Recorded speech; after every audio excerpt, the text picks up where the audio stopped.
नमस्कार, श्रीमती मोहरी देवी तापड़िया कन्या महाविद्यालय के यूट्यूब चैनल में आपका हार्दिक स्वागत है। मेरा नाम है जितेंद्र प्रजापत और कल हमने पिछली क्लास में हमने बात की थी कि कॉन्स्टेंट्स क्या होते हैं। हमने इंटीजर और कैरेक्टर कॉन्स्टेंट पढ़े थे। उसके बाद में कैरेक्टर्स के अंदर भी अलग अलग टाइप के थे जो कि एस्केप स्लेस लगा के हम काम कर रहे थे। आज हम बात करेंगे कि फ्लोटिंग पॉइंट कॉन्स्टेंट क्या होते हैं। क्या बात करेंगे? Floating point constant. अब एक चीज समझो कि फ्लोट किसे कहते हैं। फ्लोट जो होता है वो नंबर होता है जो कि दशमलव संख्या होती है। दशमलव संख्या कैसे में एक, क्या ये फ्लोट है? ये नहीं है। 1.45 क्या ये फ्लोट है? जी हाँ, ये फ्लोट है, क्योंकि दशमलव का जो है वो अंक आया हुआ है और उसे हम क्या कहेंगे? दशमलव संख्या या फिर फ्लोटिंग नंबर। तो अब इस फ्लोटिंग पॉइंट के अंदर कांस्टेंट कैसे कैसे होते हैं, आइए अपन चर्चा करते हैं। फ्लोटिंग पॉइंट को रियल कांस्टेंट्स भी कहा जाता है। इनको हम क्या कहेंगे? रियल कांस्टेंट भी कहते हैं। ये जो होते हैं वो दो प्रकार के होते हैं, फ्रैक्शनल तथा एक्सपोनेंट। फ्लोटिंग पॉइंट कांस्टेंट ये कितने टाइप के होते हैं? दो टाइप के। कितने टाइप के होते हैं? दो टाइप के। पहला क्या हो गया? फ्रैक्शनल।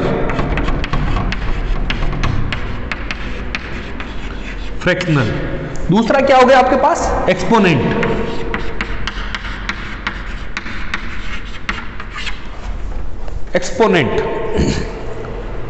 ये आपके दो टाइप के होते हैं।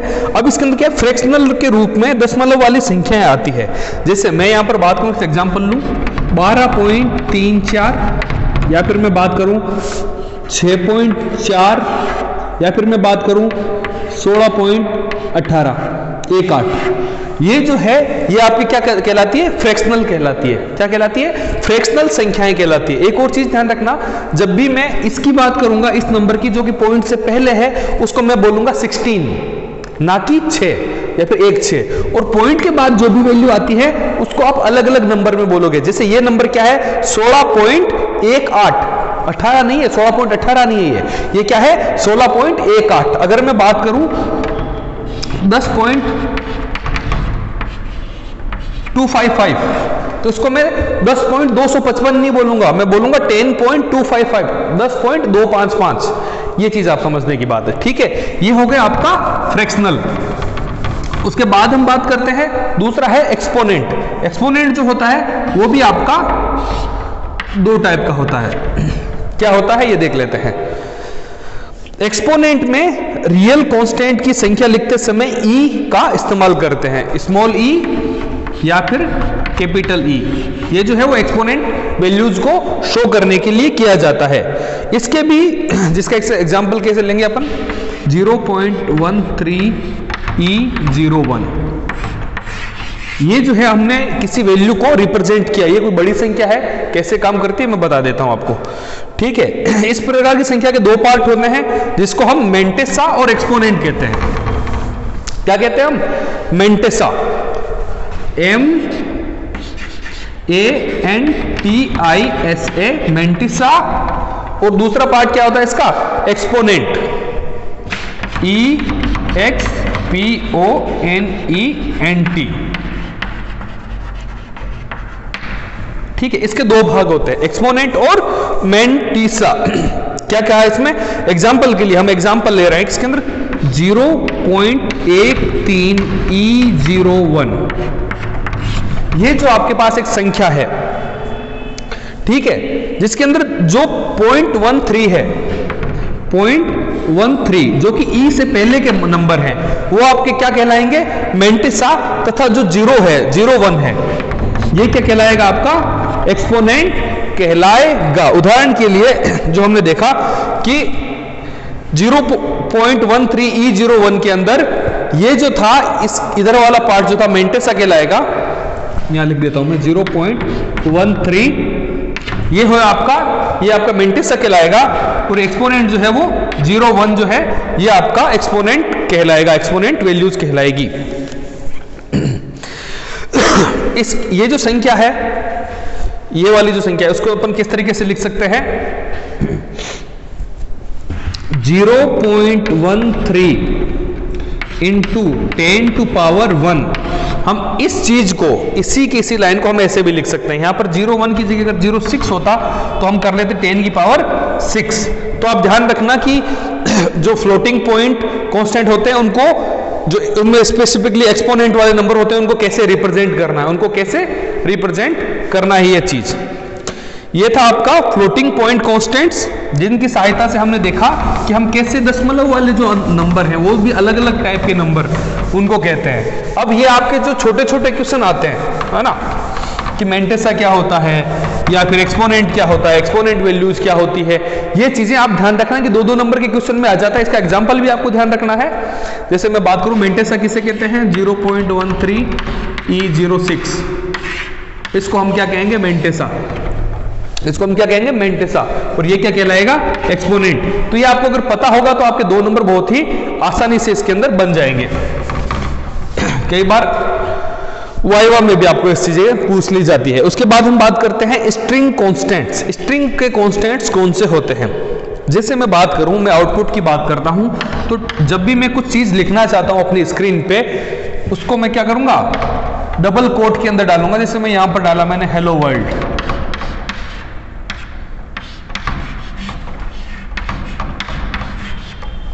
Hello world.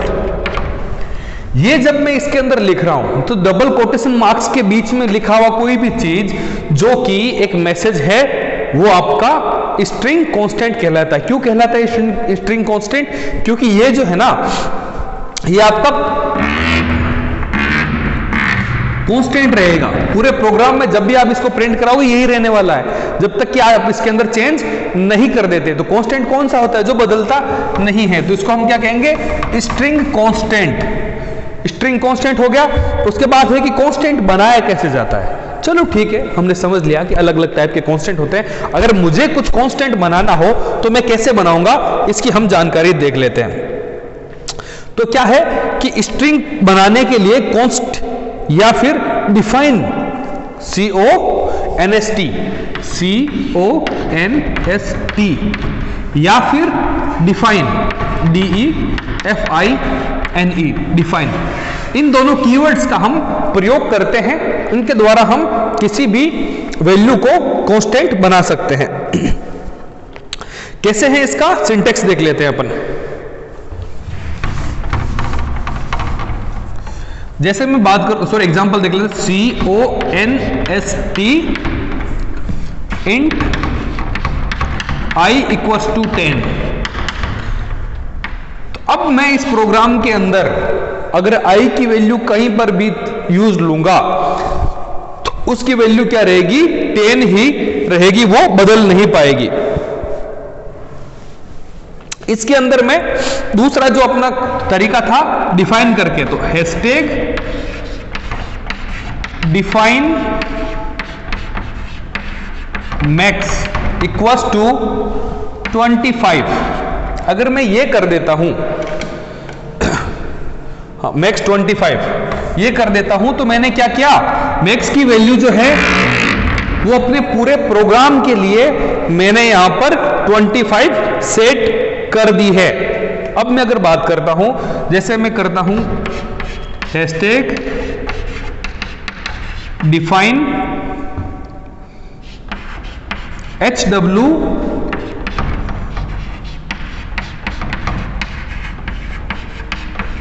हेलो वर्ल्ड, ठीक है। तो ये क्या करेगा? इस HW के अंदर हेलो वर्ल्ड को सेव कर लेगा। ये थे आपके किस प्रकार से आप डिफाइन करते हो और किस प्रकार से इनका यूज लेते हैं। इन सभी चीजों को जब आप प्रैक्टिकल के लिए आएंगे तो हम प्रैक्टिकल करके देखेंगे ताकि आप बेहतर तरीके से समझ पाओगे।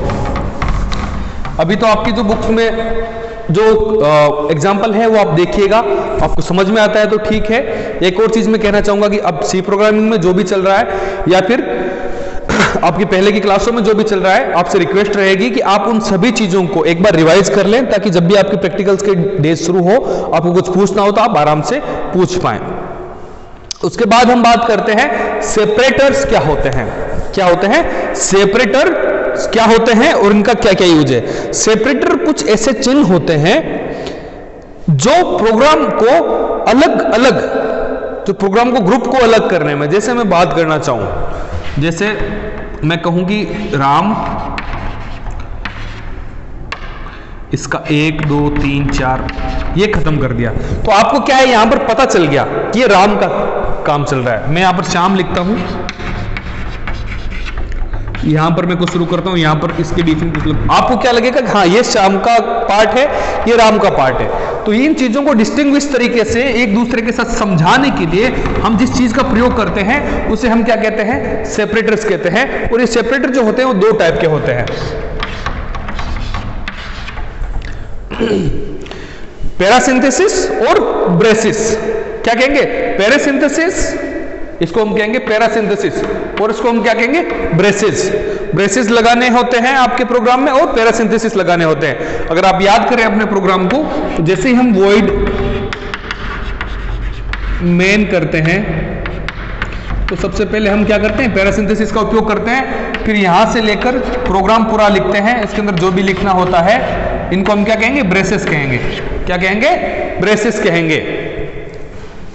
ब्रेसिस और पैरासिंथेसिस ये आपके इसका पार्ट होता है। चलिए अब उसके हम बात करते हैं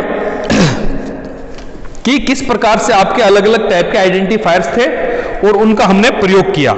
उसके बाद आते हैं आपके ऑपरेटर्स, कि ऑपरेटर्स क्या होते हैं, इनका प्रयोग क्या है।